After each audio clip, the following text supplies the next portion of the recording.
So hi, my name is Yanai, not Yanae or Yanni. Yanai.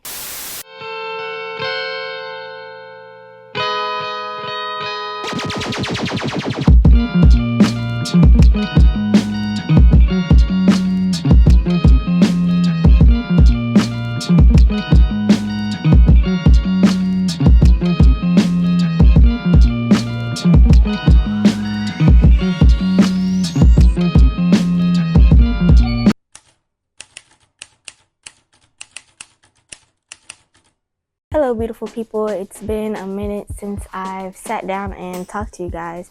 I was supposed to film this video, this Q&A in April, but life got super busy, and when I finally did get a break, I took advantage of that and I kind of just allowed myself to enjoy a period of isolation, and it was very much needed. I'm so glad that I took a break.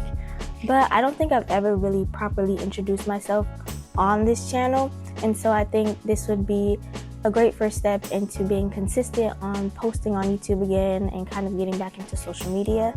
So hi, my name is Yanai, not Yanae or Yanni. Yanai. So on Instagram, I posted the questionnaire sticker so people could submit questions to ask me, and there were a lot of questions, guys. So I'm not sure that I can get to all of them, but I've picked questions that were the most repetitive, and I've split them into 4 categories. This is in no specific order, but the categories are plant-based, spiritual questions, fashion questions, and then just other miscellaneous questions that didn't really have a place to go. I'm going to start with the miscellaneous questions because they're quick and easy to get out the way. So the first question is to do a piercing tour. How many piercings do I have? What was the pain like? And how long was the healing process? So I have a total of 16 piercings, which I don't think is a lot, but when I tell people that, they're like, oh my gosh, but it's not that much. It's not that much, guys, like check. So I'm going to show you guys my piercings in the order of which I got them. So my first piercings were my first lobes when I was a baby. Don't remember any of it, but my mom said that I didn't cry, so I think that just foreshadows my pain tolerance now. Then I got my second lobes. Didn't hurt at all, felt like a little pinch. I would say it healed in about 2 weeks. Then I have this helix on my right ear. I would say that it was a bit difficult to heal. Didn't hurt at all. None of my piercings, I'm gonna be honest with you, none of my piercings really hurt, so I didn't know how to properly take care of my piercings, so I would say that this healed in about a year. It was a process, okay? It was a long process. It had healed, and then I switched it out to a hoop, and then I wanted to go back to a stud. The stud was a larger gauge, so it ended up stretching it and basically re-pierced it again. It was a journey. Then I got my nose piercing. Didn't hurt at all. 0 out of 10. Took about, I would say, 6 months to heal because I got it around quarantine, so I was wearing masks and the mask would snag on it, irritate it. So I would say about 6 months, but I'm pretty sure if I wasn't wearing the mask, it wouldn't have hurt at all. So my next piercings were my daith and my conch. Daith didn't hurt at all. I would say it was a very smooth healing process, about 5 months. The conch is actually the only piercing I actually felt a little bit of pain. When people ask me about it, I usually say a 7 out of 10, but it didn't hurt that bad. It just surprised me that I actually felt a little bit of pain, but it wasn't that bad. Like, I would do it again. Took about 8 months to heal. Then I got my septum. Didn't even hurt. Let me tell you, this actually surprised me because I thought it was gonna hurt because the skin is so thick right here. But when she put the needle through, I didn't even know that she put it through. I was like, oh, it's done. So my septum healed in 3 days. I'm not lying. I was shocked. I have a belly piercing. Belly piercing did not hurt at all. Healed in about 3 months. My smiley is also pierced. I pierced that myself. I would not suggest doing that. Okay? I was just experimenting, but yes, I pierced my smiley. I vlogged that actually. I recorded that and posted it in my spring diaries. Then recently for my solar return this year, I got my industrial pierced and I got 3 vertical helixes. Let me tell you, these are taking so long to heal, but I will succeed. They have bumps on them. I'm not gonna zoom in or anything because that's gross, but they're taking a while. Next question was, would you ever get tatted? If so, do you have any ideas? I just got tatted up, okay? I just got tatted up it was supposed to be for my solar return, but I decided to get it last minute, so I had to wait until about June. But yes, I got a spiral tatted on my neck. I'll insert a picture. But yeah, super cute. I love it. I also posted a video about it, so if you want to know the meaning of it, go watch that because I really go in depth and I think I explain it very well in that video. But I do want more tattoos. I just want to be very intentional of what I'm putting on my body and where I'm putting it. So I do have some ideas. I just don't really know where to place it. But when I figure that out, I will get it. I do want a butterfly tattoo. I know that's very generic. A lot of people have it, but I really love butterflies. I think they're beautiful. They symbolize transformation and they're very symbolic in my life. I want an arm tattoo. I also want a hand tattoo. I don't know what I want to be on there yet, so that will definitely be on pause until I figure that out. I definitely do want to design all of my tattoos. I conceptualize my current tattoo, but my artist kind of helped me figure out ways to bring it to life effectively, and I really appreciate her for that. Shout out to my tattoo artist. Sorry if you see me looking down, I'm just looking at these questions so I make sure I don't miss anything. So someone asks, what do you plan to do in college or for a career? I plan on majoring in fashion design at the new school, Parsons School of Design. My main goal is to be a fashion designer and own my own brand. However, I do also want to style people, style photo shoots. I think that would be super fun, and I definitely think that I have the eye for it. I don't know when I'm going to post this video, but I moved to New York on August 13th. So I'll be in New York studying fashion design at Parsons. And I'm so excited to film videos for that. Y'all have no idea. I'm already brainstorming. This next question is probably one of the most asked questions I get all the time. I've been getting this question for years. What's your Spotify? My Spotify is yanai.k28. I think that's the username. I'll also put the link in the description.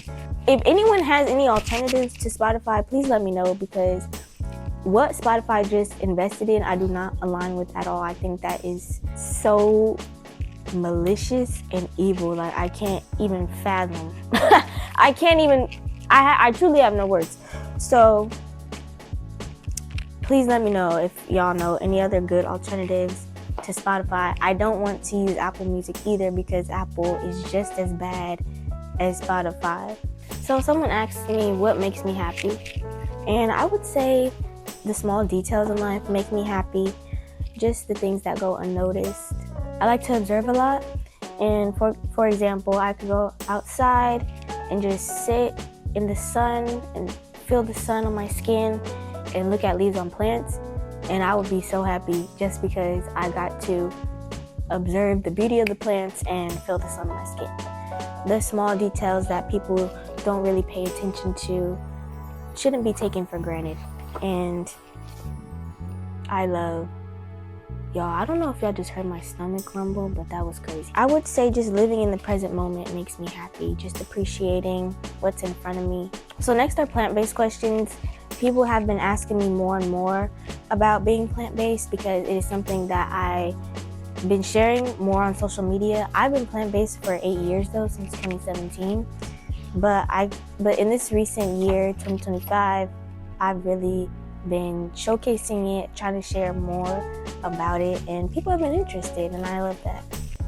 So someone asked, what inspired me to go plant-based? So my family and I had watched this documentary called What the Health in 2017, and at the same time, 2 of my family members were diagnosed with cancer, and both events honestly changed the trajectory of my family's entire life.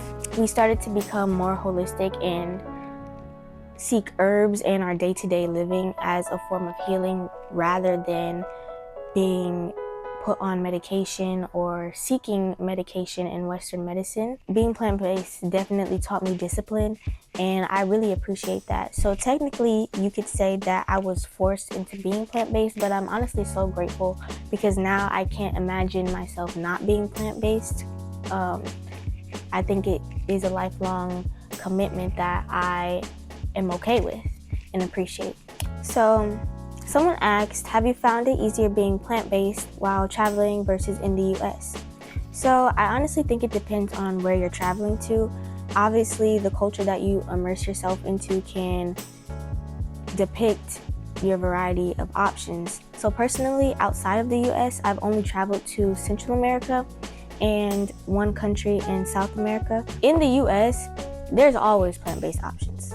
There's always going to be plant-based options. I've been to a whole bunch of states and there was always something for me to eat. However, the options are not always healthy. A lot of restaurants offer a lot of processed foods, so a lot of soy or something created in a lab.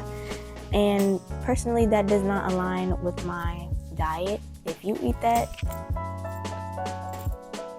you got it. But me, I find it more difficult because I only eat whole foods. I can't eat soy. I'm allergic to soy. I'm also allergic to gluten. I have to eat gluten-free food. So my diet is very, I don't want to say restricted because I still find things to eat. But outside of the US, what I've noticed is that in the touristy areas, they tend to offer vegan options because they want to be able to cater to a variety of audiences. But in the more authentic towns and parts of the countries, it really just depends on the culture and on the culture's cuisine. Someone asked, how has being plant-based helped you mentally? Honestly, being plant-based has taught me discipline, like I said, and it has helped me grow as a person. It taught me that I can take control of my own mind. I'm in control of myself, and I can work towards evolving into a better version of myself every second of every day. At the start of my plant-based journey, I was definitely tempted with animal byproducts like ice cream, and I had a sweet tooth, so definitely desserts and pastries were definitely tempting, but I've learned to just know that I don't need it. It's not a need. It's not good for me. And I've learned to work through that. And also, I was alkaline vegan at a certain point. I think in around December of 2023, I was alkaline. That period of being alkaline definitely taught me discipline because I had to make sure that everything I was eating was falling within the guidelines. And I honestly don't know why I stopped being alkaline. I definitely wanted to get back into it, but I'm learning to navigate my new dietary allergens. So until then, I'm just gonna continue eating whole foods and no processed foods. So next are the spiritual questions, and then I'll get into the fashion questions. So someone asked, what do you believe in spiritually? So with this answer, I would just like to preface that I don't identify with any organized religion. I don't think that my beliefs even need a label or a classification or organization. I think it simply just exists. And it's not that I don't believe there's any truth within those religions. I just feel like it feeds into the illusion of separation. I believe that we're all just a part of a bigger picture. This entire reality is all just energy, and so we're able to mold our life based on the energy and frequencies that we're giving off. I don't believe that I need to think of God as separate from me. God is within me. The universe is within me. Source and God is something that we can all tap into because we have it within us. We have that, we can reach those vibrations and frequencies because it's in us already. I think we're all extensions of God or the universe, whatever you want to refer to source as. I think we're all just extensions of that. We're a part of that. There's no such thing as a miracle or a coincidence because it's all what you're putting out to attract to you. God is energy. So someone asks, how did you learn to be happy in your solitude? So learning to be comfortable within my solitude definitely wasn't a linear process. I definitely did experience loneliness. However, I had to begin to love myself so unconditionally that I could be comfortable living in my authentic truth and being. And it helped me understand that not everyone is going to fall in alignment with me. And ultimately, it allowed me to no longer care for or value the perceptions of other people. I no longer felt the fear of being judged. And that allowed me to feel comfortable with where I was at in the moment. I no longer felt FOMO because everything that I was yearning for, I knew was just reflecting back what was already in me. If you love yourself, you will never lack love because it's always present within you. Some things that I can recommend to help you become comfortable in your solitude is to go on solo dates. Obviously, if you're, for example, if you're trying to plan something with a friend group and no one can, the players can't make it out the group chat, still go anyway. Go by yourself. Experience it by yourself because that's something that you deserve to experience. You deserve to experience everything that you desire.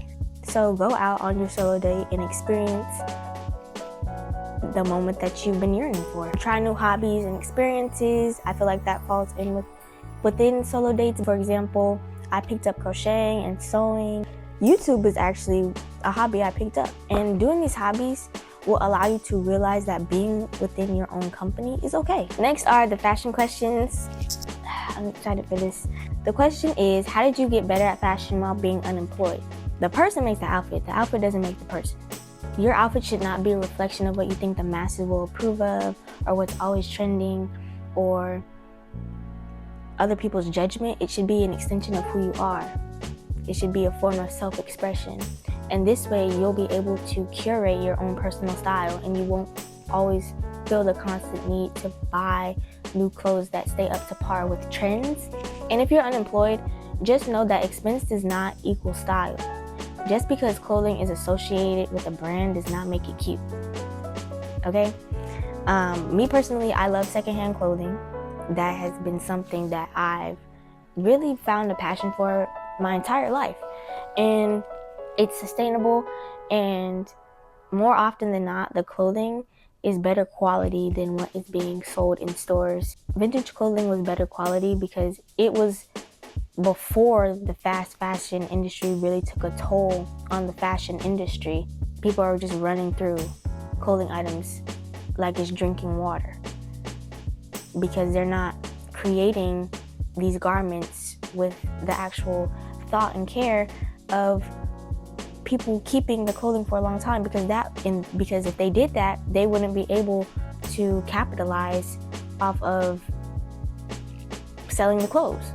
If you're constantly buying bad quality clothing, you'll constantly need to buy more clothes. So, yeah. But anyways, I feel like that definitely diverged away from the question. So, someone asked, who is my fashion inspiration? And I'm inspired by everything. And I know that's a very vague answer, so I wrote down some examples. So my experiences, feelings, films and shows, music, decades, places. However, I transmute all of my inspiration into my own forms of self-expression and creation. I don't believe that inspiration and imitation are the same thing. But for example, I use Pinterest. I use Pinterest for inspiration all the time. However, I'm not copying and pasting an outfit. You know what I'm saying? Like, I saw a dress over jeans on Pinterest. I've seen it before, but it reoccurred on my Pinterest feed, and I wore a dress with jeans. However, it was not the exact same dress at all. Not the same color palette, wasn't the same type of dress. The dress wasn't even the same material. It was just like the thought of like, oh, that's cool, dress over jeans. Like, yeah, that's cool. And I turned it into my own form of self-expression. And it's one of my favorite outfits that I've ever worn. It's okay to feel inspired, but turn it into your own thing. Don't just copy and paste someone else's outfit. Learn ways to tweak it to your own personal style and liking. And overall, people ask me how to improve their style, and I feel like I've answered the question, but be unique, be yourself, experiment. No one truly cares what you have on. Something that I've noticed is that people constantly have this fear of like, oh, but what will people think about me? Who cares? Wear what you want, experiment, try new things. You are limitless. You are limitless. You can wear whatever you want. Someone asked, what do you enjoy most about styling yourself? Just expressing myself, like getting up every day and like picking out an outfit to really tell a story of, you know, how I'm feeling or what I'm inspired by in the moment is amazing. Like, I love doing it. It's something I look forward to every day. But I think I've answered all the questions that I wrote down. So with this Q&A, I wanted to be more vulnerable and kind of put down the walls that I've built up over the years. I hope you guys have a better understanding of who I am, and I just hope to continue building community on YouTube. I really appreciate all of you guys, and that concludes the Q&A. Thank you so much for watching. Peace.